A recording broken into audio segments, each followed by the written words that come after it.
오늘 말씀의 제목은 세례 교인이라는 제목으로 하나님 말씀 전하도록 하겠습니다. 제목이 별로 마음에 들지 않습니다. 이번 주에 윤석열 대통령이 국민들 앞에서 사과하는 시간들을 가졌습니다. 대통령이 사과한 것에 대해서 국민들의 반응들이 여러 가지 이야기들이 있습니다. 왜 대통령이 일어서서 사과를 해야만 했는가? 그것은 여전히 우리나라 안에 또 개인의 인생 앞에 문제가 있기 때문인 것이지요. 여러분, 우리가 교회를 나오는 것들도 또 하나님 앞에 기도하는 것들도 가만히 보면은 우리 인생에 모든 문제가 있기 때문에 그 문제가 조금 해결되었으면 좋겠는 마음으로 우리가 교회 생활을 하고 있습니다. 그러면 여러분, 과연 우리 인생의 문제와 또 이 세상의 모든 문제들의 근본 원인이 어디 있을까? 원인을 가만히 생각해 보면 그것은 다른 데 있지 않습니다. 바로 죄의 문제에 있는 것입니다. 이 세상의 모든 문제의 근본, 모든 인생의 문제의 근본은 다른 게 있는 게 아니고 죄에 있다고 성경은 말합니다. 그런데 여러분, 우리가 교회 바깥에 나가면 또 심지어 요즘 교회 안에서도 당신의 인생의 문제와 이 세상의 문제의 원인이 죄에 있다고 말하지 않은 경우들이 많이 있습니다. 왜 그런 줄 아십니까? 그 죄의 문제를 모든 사람이 해결하기를 원했지만 해결할 방법이 없는 겁니다. 그러니까 저 교회 바깥에 있는 사람들도 우리가 다 죄로 더러워진 사람들이기 때문에 굳이 그 죄를 들척거리지 않는 것입니다. 너도 더러워졌고 나로 더러워졌으니까 우리 서로 잘 나눠 먹자, 이렇게 하지요. 그래서 여러분, 직장 생활을 하거나 사업을 하다 보면 우리가 보이지 않게 서로를 향해서 너도 좀 먹고 나도 좀 먹고 비리와 부정을 저지르는 경우들이 제법 있습니다. 아니, 나라의 구조가 그렇게 되다 보니까 믿음을 가지고 정직하게 사업을 하고 직장 생활을 하고 그렇게 정직하게 하나님 앞에 헌금을 하고 또 세금을 내고 싶지만 사회 구조가 그렇지가 않은 것입니다. 그래서 너도 죄가 있고 나도 죄가 있고 그것을 해결할 방법은 없으니까 죄에 대해서는 우리 말하지 말자, 덮어버리자, 이것이 세상의 이야기입니다. 심지어 요즘은 교회 안에서조차 당신 인생의 문제를 해결하려고 그렇게 하나님 앞에 부르짖지만 또 목사가 여러분들을 위해서 그렇게 기도해 주지만 그 기도가 응답되지 않는 이유가 어디에 있는가? 그것은 우리가 근본적인 죄의 문제를 지적하지 않았기 때문인 것입니다. 우리 하나님은 레위기 20장 7절에서 우리에게 이렇게 말씀합니다. 너희는 스스로 깨끗하게 하여 거룩할지어다. 나는 너희의 하나님 여호와니라 그럽니다. 우리 하나님은 거룩하신 하나님이시기 때문에 우리로 하여금 너희가 깨끗하여 거룩하여지라. 여러분, 한 번에 거룩하게 되는 것이 아닙니다. 제가 말씀드렸죠. 거룩이라고 하는 단어는 인간에게 누구에게도 쓸 수 없는 단어인 것입니다. 오직 하나님에게만 쓸 수 있는 단어가 거룩이라고 하는 단어인 것입니다. 그래서 어떻게 해요? 우리가 스스로 깨끗하여 거룩하여지라는 것입니다. 우리 하나님은 바로 저와 여러분들을 향해서 당신들의 인생에 문제가 있지 않은가, 이 세상에 문제가 있지 않은가, 그것을 인하여 눈물 흘리며 고생하고 평생을 애쓰면서 살아가고 있지만 그 근본 원인은 죄에 있다. 그러니 너희들은 깨끗하여 거룩해야 된다. 그 말씀을 주시는 겁니다. 그러면 여러분, 깨끗하여진다는 의미는 무엇이겠습니까? 세수를 한다는 의미일까요? 깨끗한 옷을 입는 의미일까요? 그렇지 않습니다. 바로 죄를 깨끗하게 씻어야 된다는 것이죠. 죄의 문제를 청산해야 된다는 것을 말씀해 주시고 있는 것입니다.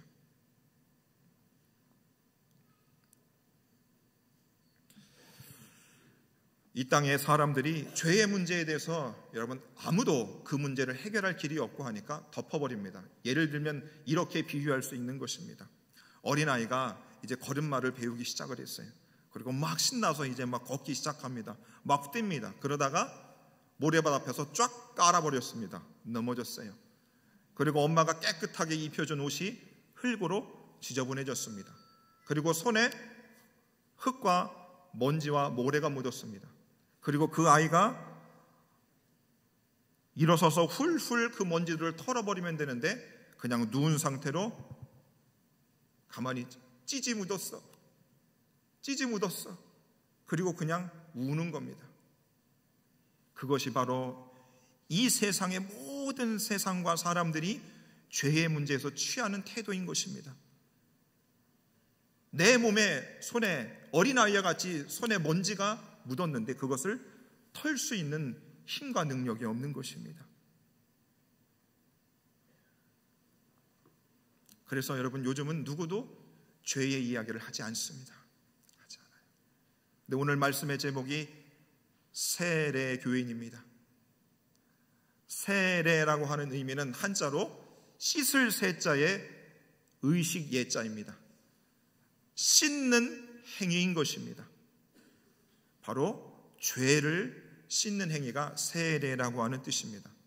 이 자리에 예배를 드리시는 대부분의 성도님들이 다 세례를 받으신 분들입니다. 그렇지요? 세례 안 받으신 분 계세요? 손 안 드셔도 괜찮습니다. 세례를 다 받으신 분들이에요. 직분자들은 다 세례교인입니다. 죄를 씻음받은 자들이 세례교인인 것입니다. 그래서 우리 하나님께서 이 세상에서 그 누구도 죄에 대해서 지적을 하지 않으니까 이사야를 통해서 하나님은 우리에게 이렇게 이야기를 합니다. 여호와께서 말씀하시되 오라 우리가 서로 변론하자. 우리가 한번 이야기 한번 해보자. 너희들의 인생의 문제, 이 세상의 문제를 어떻게 해결할 것인가? 그 문제는 죄에 있는 거 아니겠느냐? 한번 이야기해보자. 너희 죄가 주홍 같을지라도, 너무 진할지라도 눈과 같이 희어질 것이고 진홍같이 붉을지라도 양털같이 희게 될 것이다. 죄의 문제를 해결하지 못하지 않았느냐? 나랑 한번 이야기해보자. 나 거룩한 하나님과 너희들과 죄의 문제에서 해결해보자. 그래야 너희 인생의 문제도 해결이 되고 이 세상의 문제도 해결이 되지 않겠느냐? 우리 하나님이 지금 도전을 하고 계신 것이죠. 자, 그래서 여러분, 우리들이 교회에 나와서 예배를 드릴 때마다 우리 속에서 내 죄의 문제에 대해서 우리는 깊이 생각하고 이것을 어떻게 해결할 수 있을까? 우리 하나님은 예배 때마다 그것을 해결해 보자고 우리에게 말씀하고 있는 겁니다. 자, 그러면 여러분, 죄를 씻을 수 있는 방법이 어디에 있는가? 우리 인생의 문제, 나라의 문제, 이 세상의 문제를 씻는 방법이 죄의 문제를 해결해야 됩니다. 자, 어디에 있는가? 사도행전 22장 16절에는 이렇게 말씀합니다. 이제는 왜 주저하느냐? 일어나 주의 이름을 불러 세례를 받고 너희 죄를 씻으라. 성경은 너무 명확하게 말씀하고 있어요. 역사상 그 누구도 해결하지 못한 죄의 문제에 대해서, 죄를 씻는 방법에 대해서 너희들이 일어나 주의 이름을 불러서 세례를 받고 너의 죄를 씻으라. 이렇게 명쾌하게 그 누구도 해결하지 못한 죄의 문제를 말씀해주는 책이 어디 있습니까? 바로 세례를 통해서 우리는 죄의 씻음을 받으시는 줄로 믿으시기를 바랍니다. 그러면 여러분, 군대에서 군인들이 그냥 초코파이 받겠다고 세례를 막 수십 명, 수백 명씩 받습니다. 그런데 그 세례를 통해서 죄사함이 그들에게 임할까요? 임하지 않습니다. 진심으로 주 예수의 이름을 불러야 되는 겁니다. 내 인생의 문제, 내가 죄를 씻고자 싶었지만 씻을 수 없는 그 인생의 깊은 죄의 죄책감과 그 고민 속에 있다가 주 예수의 이름을 불렀을 때에 세례를 통해서 그는 죄 씻음을 받을 수 있는 겁니다. 죄 용서함을 받을 수 있게 되는 것입니다. 그래서 그 세례를 통해서 바로 그 사람은 세례의식을 통해서 기독교인의 교회의 정식 회원으로 인증되는 것입니다. 그래서 여러분, 교회 문이 모든 사람에 열려 있다고 해서 아무나 교회에 드나들 수 있지만 그 사람이 세례를 받기까지는 우리는 신중하고 또 신중해야 하는 것입니다. 네가 정말로 네 인생의 문제가 죄의 문제이기 때문에 그 죄를 씻김을 받기 원하느냐? 그래서 그 죄의 씻김을 받기 위하여 주 예수의 이름 앞에 너의 인생의 무릎을 꿇고 주 예수 앞에 너의 인생을 드리기로 작정하겠느냐. 그 다짐이 있는 의식이 바로 세례 의식인 것입니다. 그러면 여러분, 세례 여러분 언제 받으셨습니까? 세례. 집에 세례 증서 있으신 분, 목사님 다 재활용으로 버렸어. 세례 증서가 어딨어? 내가 지금 목사인데 목사 안수증만 있으면 됐지 세례 증서는 필요 없어. 저도 세례 증서 사라졌습니다. 없어요. 네, 여러분, 우리 예수 믿는 사람이 있어서 가장 중요한 증서는 사실 목사 안수패도 아니고 에덴교회 담임 목사 위임 그 패도 아니고 사실 세례 증서인 것입니다. 내 모든 죄가 씻김 받았다. 내가 예수 그리스도를 통해서 내가 죄로부터 자유를 얻었다. 내가 하나님의 자녀가 되었다라고 하는 증서, 그것이 제일 중요한 것입니다. 어쩌면 여러분, 혼인 서약서보다, 결혼 서약서보다 더 중요한 것이 세례 증서인 것입니다.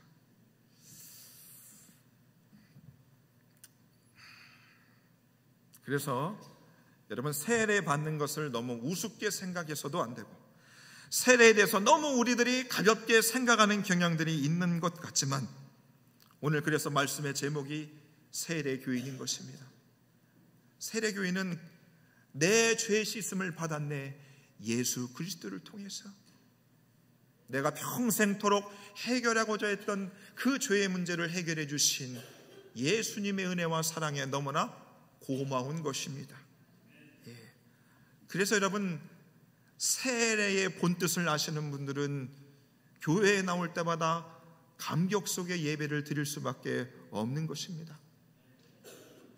내 인생이 잘 나가지 않아도, 내가 유명한 사람이 되지 않아도 내 인생의 모든 죄악이 예수를 통해서 깨끗함을 얻었다. 그래서 내가 가지고 있는 옷이 깨끗한 옷이 없을지언정, 구멍이 뚫어지고 칙칙한 색의 옷을 입고 있나 할지라도 내 영혼만큼은 예수 그리스도의 깨끗한 피로 정결함을 얻어 그 무엇보다 하얗게 된 내 심령 속에 여러분, 우리의 기쁨과 감사의 이유들이 거기에 있는 것입니다. 그래서 스가랴 13장 1절에는 이렇게 말씀합니다. 그날의 죄와 더러움을 씻는 셈이 다윗의 족속과 예루살렘 주민들을 위하여 열릴 것이다. 너네들 인생의 문제 많지, 질병의 문제도 있지, 자식 문제 있지, 문제투성이지. 그 원인이 어디에 있을 것 같아? 돈으로 해결될 것 같아? 사람으로 해결될 것 같아? 절대로 되지 않을 것이다. 죄를 씻어야 된다. 그날의 죄와 더러움을 씻는 셈이 우리에게 열릴 것이다.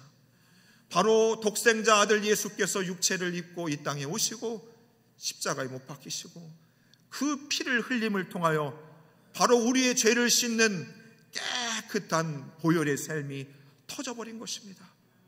그리고 그 예수 그리스도의 피에 적신받은 사람들은 깨끗함을 얻으신 줄로 믿으시기를 바랍니다. 그래서 세례의 본뜻을 아시는 분, 죄 씻음을 받은 분들은 마음이 깨끗해져서 그분들이 나이가 아무리 많아도 그분들이 하는 말과 그분들이 하는 행동과 그분들이 하는 그 웃음이 어떻게 해요? 순진무구해지는 것입니다. 어린아이와 같은 것입니다. 여러분들, 어른들 웃으면 야, 저 사람 웃는 거 보니까 뒤에 구렁이가 150마리는 있는 것 같아. 야, 저 가식적인 웃음들 견딜 수 없습니다. 어떻게 생각하세요, 여러분? 정말로 예수 그리스도의 피로 죄의 깨끗함을 받은 사람은 심령이 깨끗해져서 그가 하는 말이나 그가 하는 행동이나 그가 하는 눈빛은 어떻게 해요? 깨끗해질 수밖에 없어요. 내 몸은 비록 불편하고 어렵지만 알죠, 깨끗해진 사람. 여러분, 이 세상을 살아갈 때 누구랑 같이 살고 싶습니까? 심령이 깨끗한 사람하고 살아야 되지 않겠어요? 이 인간은 같이 누워있는데 무슨 생각을 도대체 하고 있는 건지, 밤에 잠을 잘 수 없어요. 자다가 나를 때릴 것 같고 내 비상금을 다 털고 도망칠 것 같으니까 밤에 잠을 못 자는 겁니다.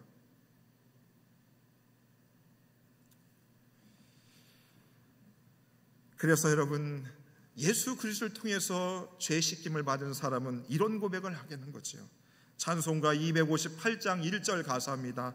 샘물과 같은 보혈, 예수님의 피는 바로 샘물과 같다.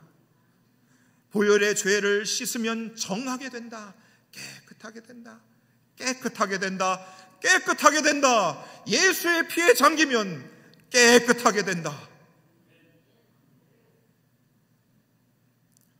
이럴 땐 아멘을 좀 하셔야 되는 거예요. 제가 뭐 아멘 자주 하라 합니까? 그래서 여러분, 세례를 받은 사람은 내 죄가 깨끗함을 받은 사람이에요. 죄가 깨끗하게 씻고 나면 어떻게 되는가? 두 번째로 세례의 교인, 그 의미에는 무엇이 있느냐면 옛 자아가 죽었다는 것입니다. 오늘 본문 말씀 6절 말씀 다 함께 읽도록 하겠습니다. 시작. 우리가 알거니와 우리 옛 사람이 예수와 함께 십자가에 못 박힌 것은, 자, 우리의 옛 사람이 십자가에 못 박혔다는 겁니다. 우리가 예수님을 통하여 죄 씻음을 받았고 세례교인이 된 것은 무엇이냐? 우리의 옛 사람이 십자가에 못 박혔다. 죽었다. 옛 사람은 죽었다 말하는 겁니다. 에베소서 4장 22절에도 이렇게 말씀합니다. 유혹의 욕심을 따다 썩어져가는 구습을 따르는 옛사람을 벗어던지고 세례받기 전에 죄에 얼룩지시고 술 마시고 방탕하고 음란하고 사기치며 도적질했던 너의 옛 인생들, 옛 삶, 옛 습관들을 다 벗어던지라.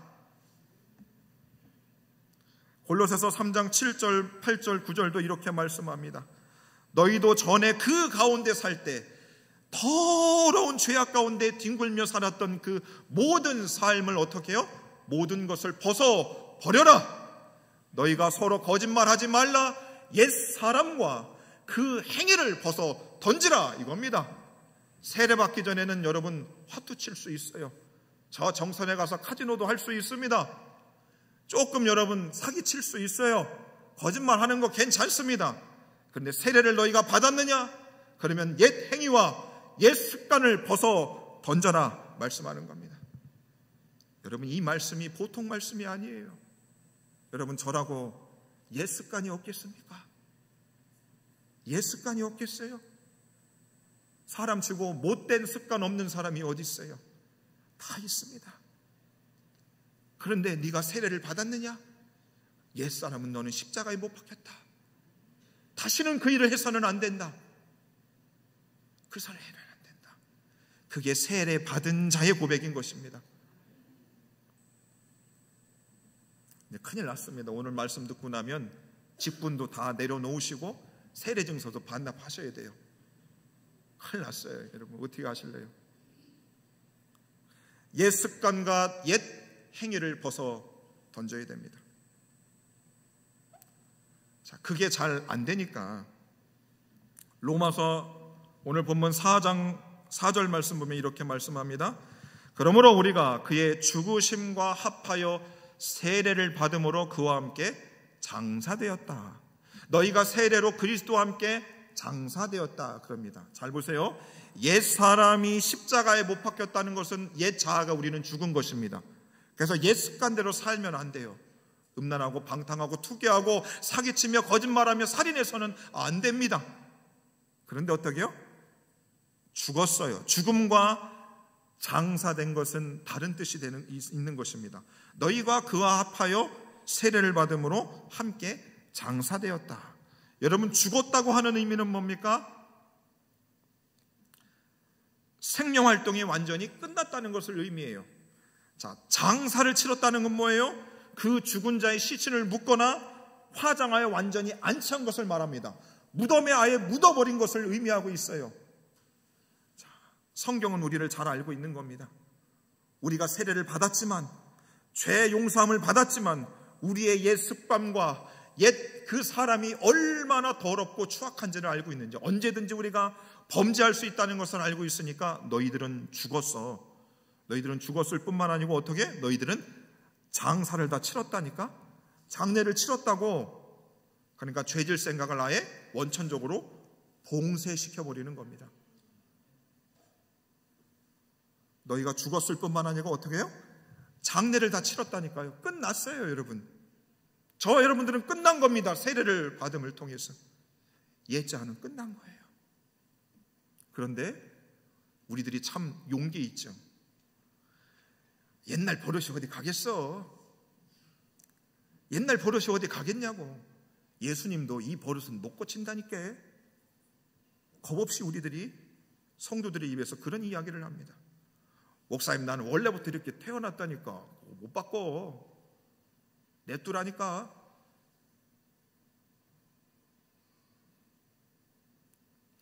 자, 그래서 오늘 본문 1절과 2절이 이렇게 우리에게 간곡하게 부탁하고 있습니다. 그런즉 우리가 무슨 말을 하리요? 은혜를 더하게 하려고 죄에 거하겠느냐? 그럴 수 없느니라. 죄에 대하여 죽은 우리가 어찌 그 가운데 더 살리요? 너희들이 세례를 받았잖아. 직분도 받았잖아. 목사 안수도 받았잖아. 그러면 옛 사람과 옛 행위를 이제 없애야지. 어떻게 더 죄 가운데 더 살려고 하느냐? 그래서 여러분, 주일날 예배를 드리는 이 시간은 나의 옛 사람과 옛 자와 엄청난 치열한 싸움이 있는 자리인 것입니다. 교회 오면 그냥 주님이 계신 곳이니 좋아요. 그것도 괜찮습니다. 그렇지만 여러분, 우리의 옛 자아가 얼마나 죄짓기에 쉬운지를 우리가 알고 있잖아요. 우리의 옛 습관이 얼마나 끊어지지 않는 것을 알고 있다면 우리는 예배를 드릴 때에 치열하게 내적인 영적인 싸움이 있을 수밖에 없는 것입니다. 여러분, 교회 오기 전에 오늘 아들하고 딸하고 싸우신 분 있지요? 없으세요? 자아가 죽어야죠. 우리가 옛사람이 죽어야지만 가정도 화평함이 있는 겁니다. 내 마음도 화평함이 있는 것입니다. 교회도 화평함이 있고 내 삶의 현장에서도 화평함이 있는 것입니다. 그래서 여러분, 우리들은 그래야 돼요. 세례를 받으신 분들은 이제 이렇게 이야기를 합니다. 과거에 나는 잊어주세요. 과거의 엄태근은 이제 없습니다. 여러분, 이제 11월 12월에 연말 되죠? 초등학교 동창, 중학교 동창, 고등학교 동창, 동창들 만나실 거죠. 개모임, 망년회들 하셔야 되잖아요. 여러분, 그 모임들을 할 때에 여러분, 내가 신앙에 더욱더 성숙해지고 발전되어졌다는 것을 그 모임을 통해 발견할 수 있습니다. 어떻게 되는가? 여러분을 만나는 수십 년 동안 여러분을 알고 있던 지인들이 올 연말에 여러분들을 만났는데, 이야, 너 작년보다 올해 훨씬 바뀌었다. 얼굴이 왜 이렇게 사갔니? 이 얘기가 아니고, 너 작년보다 올해 네 말투랑 너 마음이 삐뚤어졌던 사람인데 왜 이렇게 바르게 살려고 그래? 너 되게 고상해졌다. 이런 이야기가 들려야 되는 것입니다. 왜요? 세례받는 사람들은 죄가 싹 씻겨지고 이제 어떻게 합니까? 옛 자아의 습관들이 하나씩 줄어들기 시작하니까 사람이 변할 수밖에 없는 겁니다. 그래서 우리를 알고 있던 사람들이 너 약 먹었니? 어디 아프니? 이런 질문들을 계속 해야 되는 거예요. 그런데 올해 망년을 하는데 여러분 아시는 분들이, 야, 너는 어떻게 50년 전이나 지금이나 똑같냐? 야, 너는 하나도 바뀐 게 없다. 이거는 세례 교인으로서 굉장히 기분 나빠야 되는 겁니다. 내가 신앙생활을 지금 잘 못하고 있구나라고 여러분, 우리는 깨달아야 되는 것입니다. 그래서 여러분, 작년에 엄태근 목사와 올해의 엄태근 목사를 같게 보시면 안 되는 것입니다. 여러분, 작년에 여러분들의 성도님들의 모습과 올해의 모습은 여러분 분명히 달라져야 되는 것입니다. 저 장로님은 항상 똑같아. 이게 욕입니까? 칭찬입니까? 세례 교인이라면 잘 생각해야 하는 것입니다. 그래서 갈라디아서 2장 20절에 이렇게 말씀합니다. 내가 그리스도와 함께 십자가에 못 박혔나니 그런즉 이제는 내가 사는 것이 아니랍니다. 무슨 얘기예요? 너희 옛사람은 완전히 죽었고 장사됐어. 옛사람을 죽여버려야 돼. 절대로 옛날의 성격이나 성질이 나와서는 안 돼. 그것이 세례받은 자의 모습이야. 이것을 말해주고 있는 겁니다. 여러분, 죄의 더러움 속에 있어 본 분들은 알아요. 그 죄를 깨끗하게 씻기고 싶어요. 그게 잘 안 되잖아요. 그러면 무슨 마음이 드냐? 다시 태어나고 싶어 합니다. 저 교도소에서 무기징역과 사형을 처형받은 사람들, 교도소에서 지금도 생활하는 사람들, 그 재소자들이 하는 이야기가 있잖아요. 저 다시 태어나고 싶어요. 갱생하고 싶습니다. 그런 이야기들을 합니다. 여러분, 저도 목회자로 살아가고 있지만 내가 주님 앞에서 일절 깨끗함으로 나의 삶이 다시 태어난다면 더 지금보다 순결하고 깨끗하게 살고 싶어요. 그래서 다음 생애가 혹 있다고 하면 독신으로 살고 그냥 주님을 더 깊이 사랑하다가 세상 떠나는 게 제 바람입니다. 다시 태어나고 싶어요. 다시 태어나고 싶다고요. 그래서 그러면 과연 우리가 다시 태어날 수 있는 방법이 있는가? 내가 지금 죄 가운데 있는데 그 죄를 털어버리고 내가 깨끗해질 수 있을까? 4절 말씀은 이렇게 말씀합니다. 가능하답니다. 아버지의 영광으로 말미암아 그리스도를 죽은 자 가운데서 살리심과 같이 하나님 아버지의 영광의 능력으로 예수님이 죽은 자 가운데서 다시 살아난 것처럼 하나님의 능력으로 죽은 저와 여러분들을 다시 살아나게 하실 수 있는 것입니다. 저와 여러분들은 다시 태어난 것입니다. 무엇을 통해서요? 세례를 통해서 우리는 다시 태어난 존재가 되는 것입니다. 그래서 여러분, 예수 믿고 나서 정말로 죄 씻음을 경험하신 분들은 그렇게 기쁘고 즐거울 수밖에 없는 거예요. 왜요? 내가 다시 태어났거든요. 다시 태어났거든요. 그래서 새로운 시작이 된 것입니다. 새로운 인생을 출발하게 되는 것입니다. 새 출발은 장가를 2번 가서 새 출발되는 게 아니에요, 여러분. 3번 간다고 되겠어요? 더 복잡해집니다.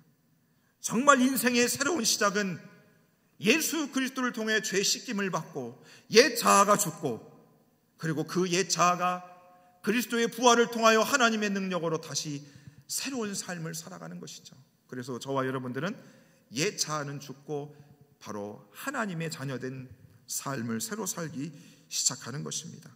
그래서 새로운 시작, 새로운 인생을 출발하는 것에 대해서 갈라디아서 3장 27절은 이렇게 말합니다. 누구든지 그리스도와 합하기 위하여 세례를 받은 사람은 그리스도로 옷 입었느니라.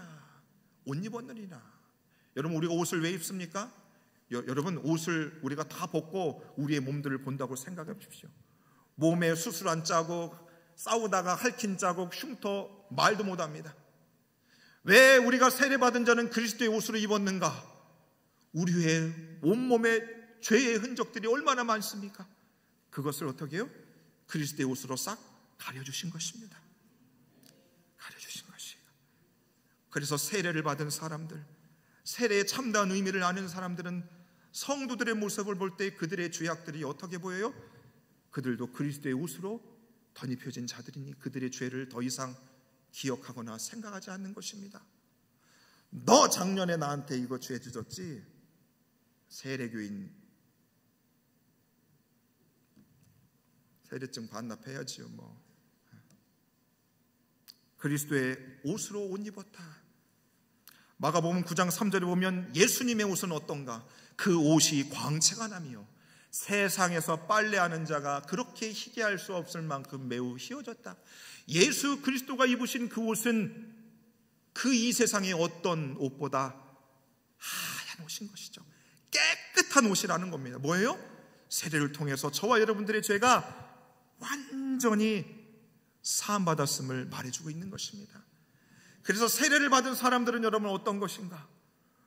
우리 옛사람이 허물과 죄악들이 다 감추어진 사람들. 그래서 그 사람이 예수 안에서 새로운 인생을 살아가는 그들의 그 좋은 모습만 보이기 시작하는 것입니다. 그것이 세례교인의 삶의 모습인 것입니다. 지금 아멘들을 하나도 못 하세요. 야, 큰일 났구나 이거.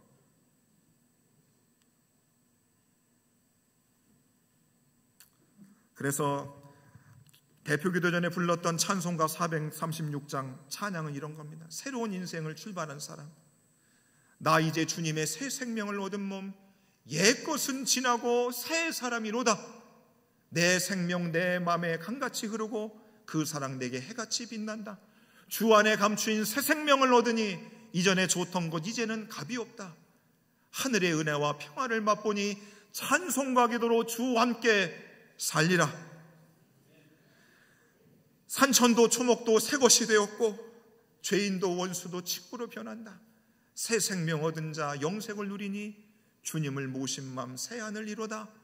영생을 누리며 주 안에 살리라. 오늘도 내일도 주님과 함께 사는 인생, 이 가사가 바로 세례교인의 삶인 것입니다. 여러분, 내일 아침에 눈을 떴을 때 하나님 새날을 주시니 참 감사합니다, 그렇게 고백하실 분 계세요? 여러분, 오늘 아침 주일 아침에 눈 뜰 때 하나님 새날 주시니 참 감사합니다, 그렇게 고백하신 분 계세요? 아이고, 추워 죽겠는데 교회를 가야 되네 이거.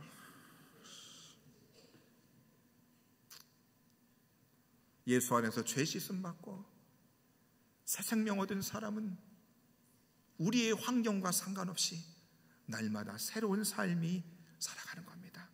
그래서 삶이 기대가 되고 소망이 있고 천국이 보이는 삶인 거죠. 나는 없어도 남에게 나누어 줄 수 있는 넉넉한 마음이 생기는 것이고, 남들을 관용하고 이해하고 용서하는 삶을 살기 시작하는 겁니다. 그런데 목사도 교인들도 세례는 온탕 받았는데,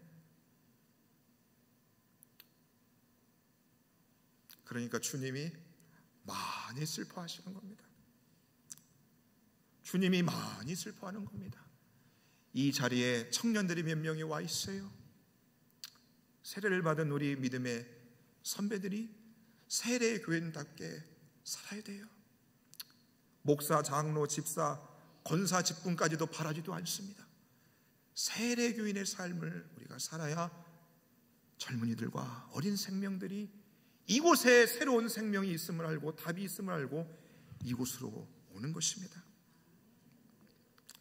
그래서 예수님이 우리에게 명령하십니다.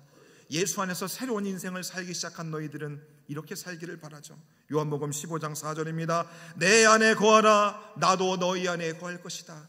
얘야, 너희들이 죄 가운데 있을 때는 내가 너와 함께 살 수 없었다. 그런데 이제 죄를 깨끗이 씻음 받지 않았니? 옛사람이 다 죽지 않았니? 인생의 욕심들, 욕망들 다 사라지지 않았니? 그 속에 나로 채워라. 나와 함께 같이 살자. 내 안에 살자. 나와 함께 살자. 그러면 새로운 인생이 펼쳐질 것이다. 그것이 성경이 우리에게 주는 메시지인 것입니다. 예수님과 그렇게 함께 살아가면 어떻게 되는가? 5절의 말씀 보면 그의 부활과 같은 모양으로 연합한 자가 될 것이다. 여러분, 인생은 누구와 함께 사는 것이 너무나 중요합니다. 이번 주 토요일 결혼하는 형제자매 있죠. 누구랑 사는가가 여러분 정말 중요해요. 그런데 여러분, 사랑하는 배우자랑 사는 것도 너무 중요하지만 그 가정의 중심에 예수 그리스도와 가정이 함께 살아가야 그 정의 행복한 가정이 되는 것입니다.